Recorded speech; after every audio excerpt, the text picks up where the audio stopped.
সকাল সকাল ঘুম থেকে উঠে ব্রাশ করে চলে গেলাম উপরে ঝাড় দিয়ে ন্যাতা দেওয়া শুরু করেছি, কারণ যেহেতু আর দুদিন বাকি আছে তার জন্যে আগে থেকে কিছু না অল্প অল্প করে ন্যাতা দিলে, কারণ দিনের দিন অনেক দেরি হয়ে যাবে আর তখন অনেকটা টাইম লাগবে। তার জন্যে নিচে যেহেতু মা পরিষ্কার করছে তাই আমি উপরে চলে। আগেকারের বাড়িগুলো এই এত বড়ই হয়, আর তাই কোনো অনুষ্ঠান হলে না আমাদের না পুরো পরিষ্কার করে ন্যাতা দিতে না খুব কষ্টই হয়, কিন্তু কোনো ব্যাপার না, আমাদের কষ্ট অতটা হয় না। জানো তো, আমি না আগে ন্যাতা দিতেও জানতাম না, বেশিরভাগ কাজটা আমি সত্যিই জানতাম না। ওই যে কথায় বলে না, মেয়েরা কিন্তু আগে থেকে কিছুই জানে না, বিয়ের পরে কিন্তু A to Z সব কিছু শিখে যায় থাকতে থাকতে, মানিয়ে নিতে নিতে। আর মেন কথা, শাশুড়ি থাকলে মানে মায়ের মতন যদি শাশুড়ি পাও তাহলে তো আরোই কোনো ব্যাপার না, সব কিছু তোমাকে হাতে ধরে শিখিয়ে দেবে। আগে তো আমার গোবরে হাত দিতেই কেমন লাগতো, কাদাতে হাত দিতেও কেমন লাগতো, কিন্তু এখন কোনো ব্যাপার না, এটা অ্যাডজাস্ট করে নিয়েছি আমি।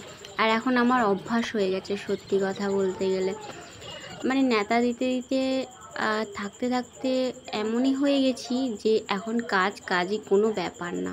আগে একটু কাজ করতে গেলে যেন খুব কষ্ট হচ্ছে, ভালো লাগছে না, এই রকম ব্যাপার।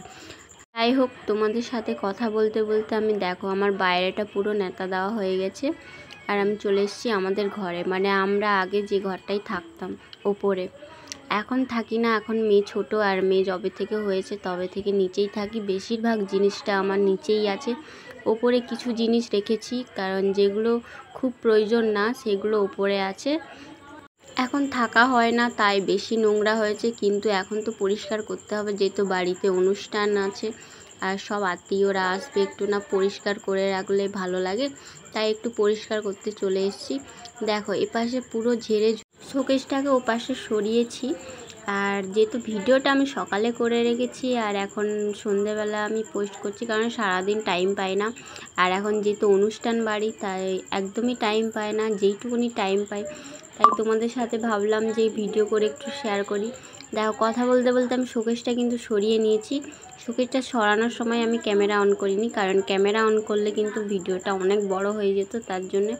আর কথায় বলে না, রোগাদের সত্যি জোর থাকে, আমি রোগা হতে পারি কিন্তু আমার সত্যি গায়ে জোর আছে। তো দাদুর খুব প্রিয় এই বাড়িটা, তাই জন্য দাদু না কোনো সময় যদি বাবারা বলে যে পাকা বাড়ি করবে, দাদু বলে না, এই ঘরটা ভাঙতেই দেবে না।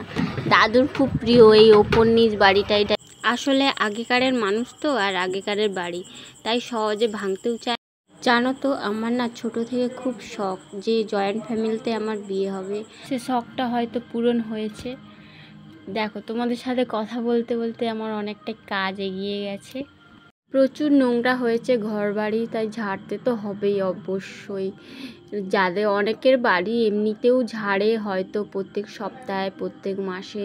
আমার নিচেই থাকা হয়, নিচেই সবাই থাকি এখন, তাই নিচে বেশিরভাগটা পরিষ্কারই থাকে, আর উপরে থাকা হয় না, কারণ উপরে থাকার এখনও লোক নেই। আর উপরে আমরা থাকতাম বিয়ের পরে, এখন থাকি না, যবে থেকে মেয়ে হয়েছে তবে থেকেই থাকি না, প্রায় 1.5 বছর হয়ে গেছে উপরে থাকি না, বিয়ের পরেই থাকতাম।